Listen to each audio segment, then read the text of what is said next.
I'm out in nature, people. We have so many hawks, and there's an owl that lives around here somewhere, and it's very different than my old neighborhood. It's very, very different. Anyway, welcome to my channel. Today we're going to be doing a May wrap-up. I don't have like too many books. I do have some interesting ones. No 5 stars. No 5 stars. One got pretty close. I really hope you can hear that. I wonder why it's so upset. Anyway, I'm at my new house. I feel like I'm gonna keep saying that for the next couple of videos just because people watch different things. So I don't know who's watching what and who doesn't know what. So I'm in my new house. I am in Virginia finally, and away from the awful place that I was living at. So I'm out in the woods. It is lovely out here. It is so nice. We have about 2 acres on our new property. Some of you who watch all my videos are gonna be so sick of hearing about all this, but that's all I'm gonna say about that. But I figured I would do my wrap up out front. I hope it's not too loud. I'll try and like mute some of the background if it's too loud, but right now it's only a little bit of wind and the hawk. So anyway, let's see. I read 1, 2, 3, 4, 5, 6 books this month, which is more than I thought I would read, considering we moved a whole house this month. I figured we'd get right into this, and pretty much everything in here, if you guys watch all my videos, you'll recognize. So I'm sorry, this is gonna be a repeat for you guys. I didn't really read anything new except for one thing, and yeah, everything else was basically 4 videos because I didn't have just a lot of like free time. And I did have a reread, which we'll probably do first after the DNFs. First, also, let's talk about the book club.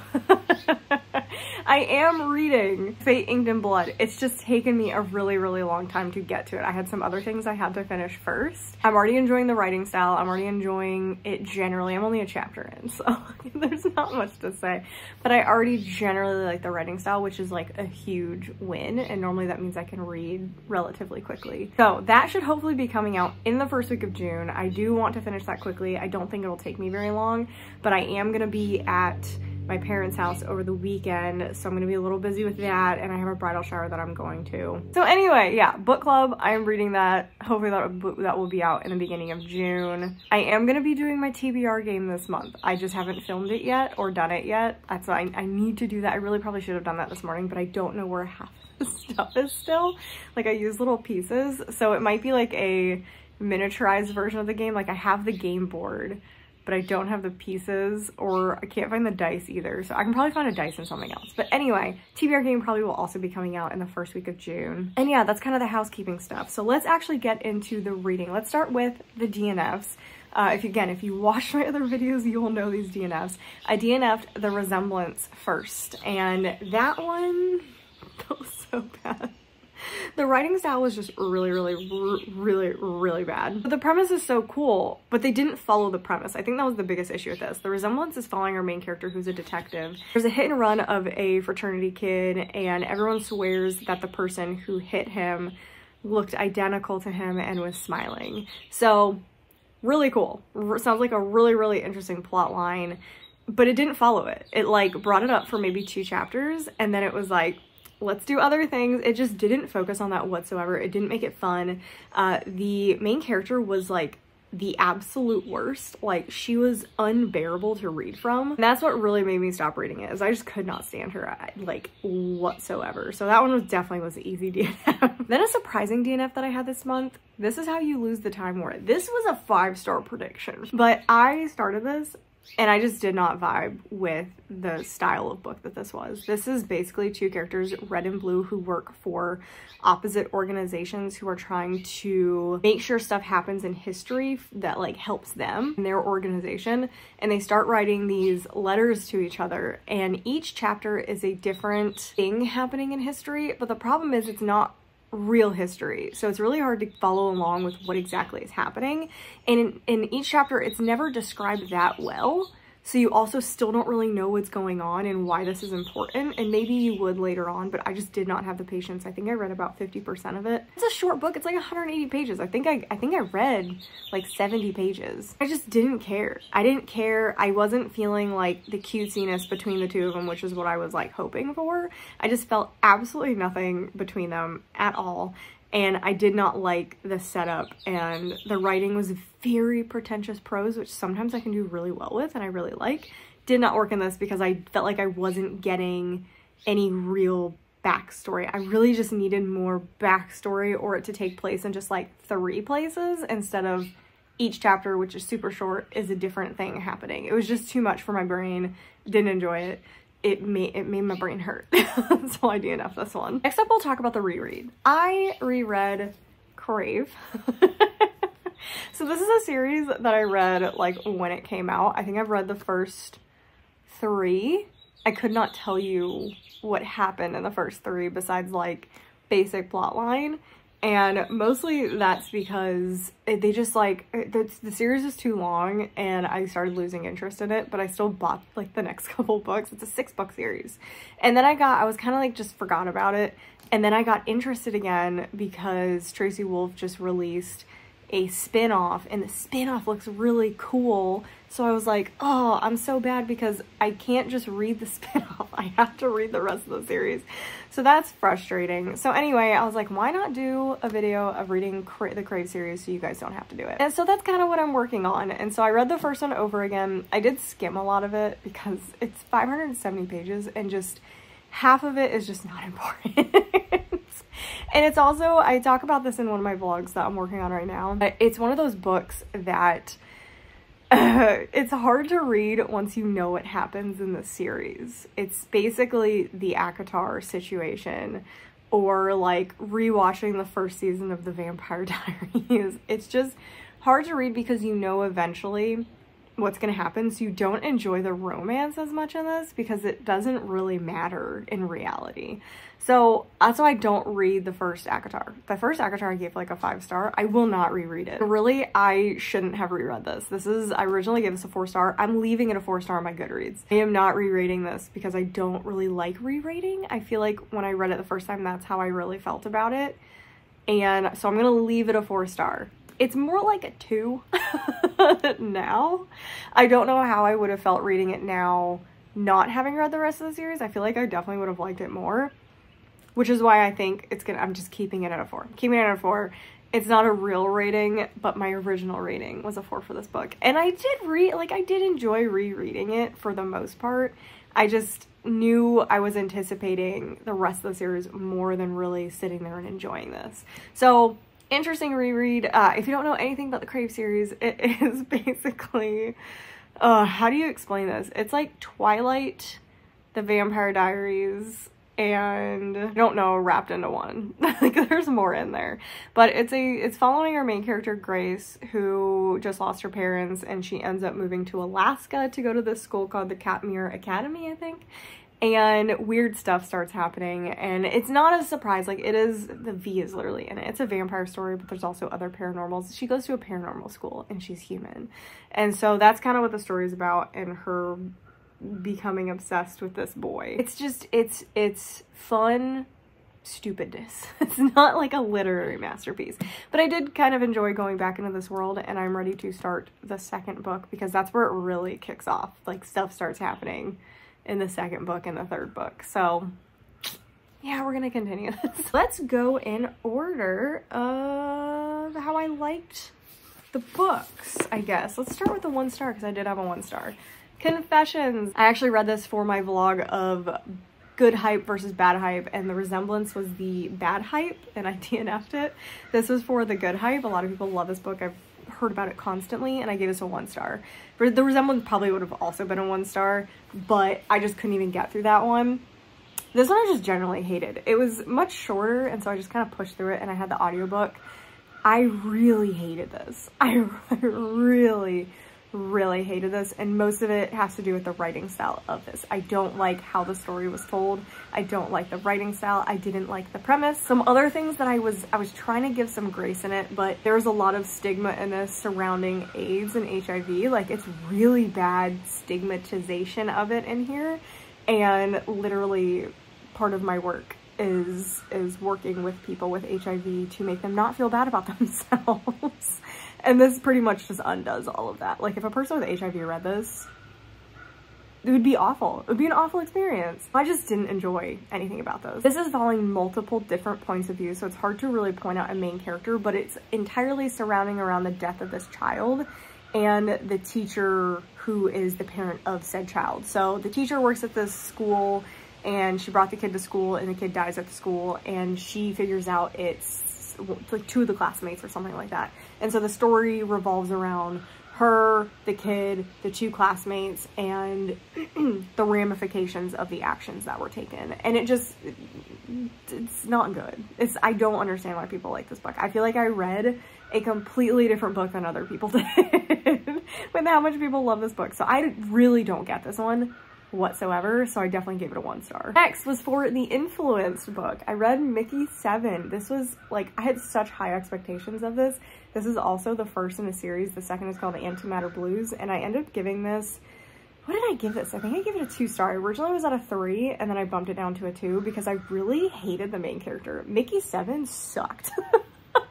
He was the worst person. It was absolutely terrible. I hated it. I'm not going to be continuing in the series. The more I talk about it, the more I'm like, is it a 1 star? But there were some aspects that I liked about it, and I could see myself watching the movie and enjoying the movie.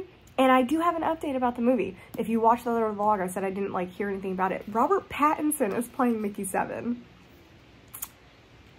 Interesting. Interesting. So this book is following our main character, Mickey 7, who is the 7th iteration of himself because he is an expendable, which means he is sent out on the most dangerous missions that he's most likely going to die during, or he's experimented on and stuff like that.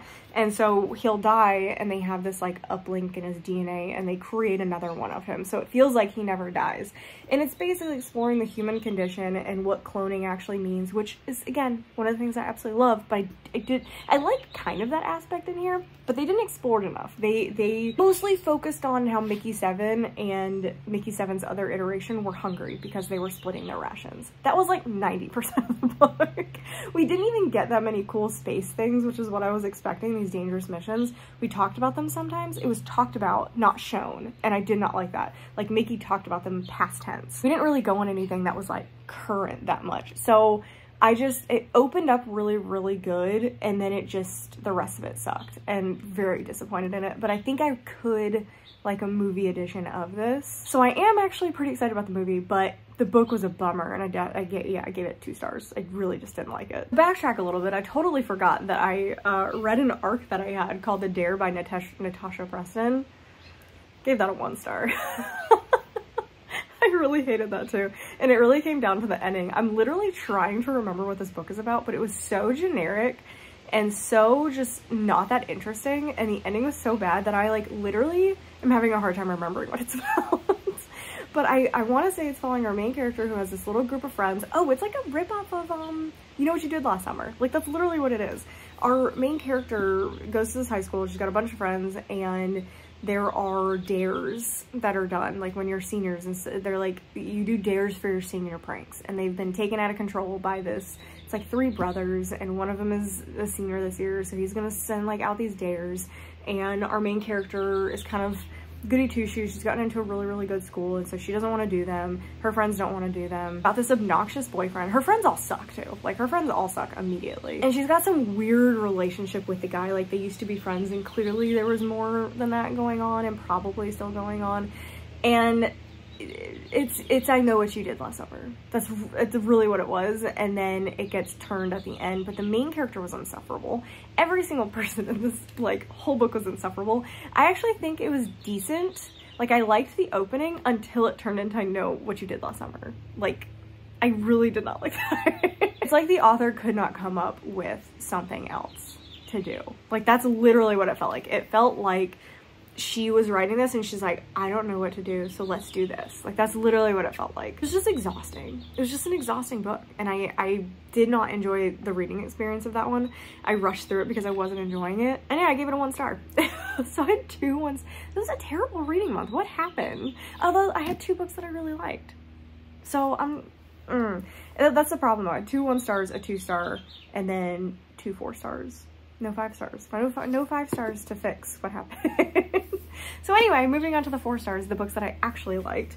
We have Bloom by Delilah S. Dawson. So surprising. So surprising. I wanted to give this a 1 because it doesn't have like a happily ever after kind of thing, but it's a horror book. I need to get over the fact that I want happily ever afters in horror books. That is a problem. So I kind of like sat myself down and like lectured myself about what should have happened in this book, and exactly what happened in this book should have happened. So this book was inspired by the main character's daughter asking, while they were watching Hannibal, asking why there's no hot female serial killers. I love that that's what inspired this book. And it's so beautifully written. It's so good. The main character is like anxious. And so I love that in a main character in a horror because it hides some of what's going on in the background, because you're so distracted with the main character, other things are going on. This is basically cottagecore farmer's market horror. That's exactly what it is. This is cottagecore farmer's market horror. I did not think that was a thing, but that's what this is. It is farmer's market horror. I am afraid to go to a farmer's market now. Like, I am afraid. And we have lots here where we move. There's tons of farmer's markets. Terrified. Absolutely terrified. So I like this. I like this book a lot. I gave it 4 stars. I think it did some very interesting things. It definitely switched up some things and kind of made you think, and I loved it. I loved it. I think this is very fun. This is a very, very fun book. And if you were thinking about it, I would say go for it. It is not hardcore horror. There is an animal death in here, and there is some like gore, a little bit of gore at the end, but overall it's more creeping sense of dread and like something feels wrong, but you don't know what it is. Also, I'm so congested. The allergies are so bad. I feel like it started at the last book and it's just getting worse and worse. You can hear it. Woke up this morning thinking I was sick. And then I had my husband, before he went to work, make me, it was like 6 in the morning. He was leaving for work. And I was like, can you make me an emergency? I think I'm getting sick and I don't want to get sick because I'm going to my parents' house. We're going to my parents' house. And so he brought me one and I drank it and I went back to sleep and I woke up and I was like, it's just allergies.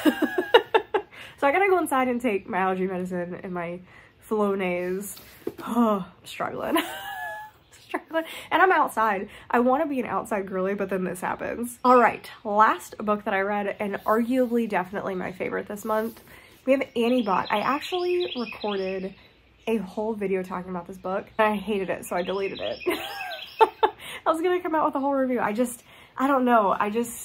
By the time I recorded the video, I feel like I had lost focus with what I wanted to say. And so the video just rambled and rambled and rambled. And that's why I had like 16 days, 2 weeks, 2.5 weeks without videos. This was supposed to be a video up in that week. But yeah, I just didn't like it. So I deleted it. But anyway, this was so good. This actually got a 4.5. I did have like a couple minor problems with the very, very end, and that's why I did not get a 5 star. But this is following our main character, Annie, just super loud bird, and I literally can't hear myself think over the sniffling and the bird. This is following our main character, Annie, who is a robot AI system, and she works for Doug. I love the name she chose because, like, when you talk about it, you can go Doug. Like, it just feels good going, So she works for Doug, and she is basically, she's a cuddle bunny, which is a sex bot. I mean, that's what she is. And so we go through her humanization process, basically, and AI rights and what makes you human and what makes you basically property of other people, and just such an interesting subject. And it's definitely like a cloning-esque kind of book situation going on. I love AI, I love cloning, I love books about that explore the downfalls, the pitfalls, what's gonna come in the future probably of it, and what's gonna happen, like how are we gonna deal with this, like laws, how are people going to react to situations. And I think this did a great job of showing the two different things, the human capacity for kindness and the human capacity for absolute cruelty when you think no one's looking and you think you can get away with it. It was tough. It was tough. This is such a good book though. It is so good. It made me cry in the middle of it, made me cry at the end of it, and I loved this book. But the ending was a bit abrupt. I think it was appropriate for the book, but I just wanted a little bit more oomph to it. and I didn't get that. And I did want something that felt more payoff. Like, there needed to be a little bit more payoff at the end, and I feel like there wasn't. So that was probably my only gripe with it. Otherwise, obsessed. I absolutely love this book. I'm such a fan of the writing of this too, so I definitely want to check out if this author has anything else. I don't know if this is a debut or not. It doesn't say this is a debut, but I don't know. I haven't seen this author do anything else, but I loved this. I love this so much. So favorite book of May. Still wasn't a 5-star, which is sad, but it was really, really good. I would definitely check this one out. Anyway, that is everything that I read in May. I hope you guys enjoyed it. Make sure you subscribe so you don't miss any future content. And oh, I got my library card, which is really exciting. So that's another update. And the library system is really nice around here. Like, it's very nice. I love it. That is everything I have. So like the video if you enjoyed it, and make sure you subscribe. Make sure you comment down below what you thought about the books and what you guys read in May and what you plan to read in June. Although again, I will have that TBR video, so maybe save it for that. Or you can just tell me what you want to read in June. Anyway, I will see you guys in the next video.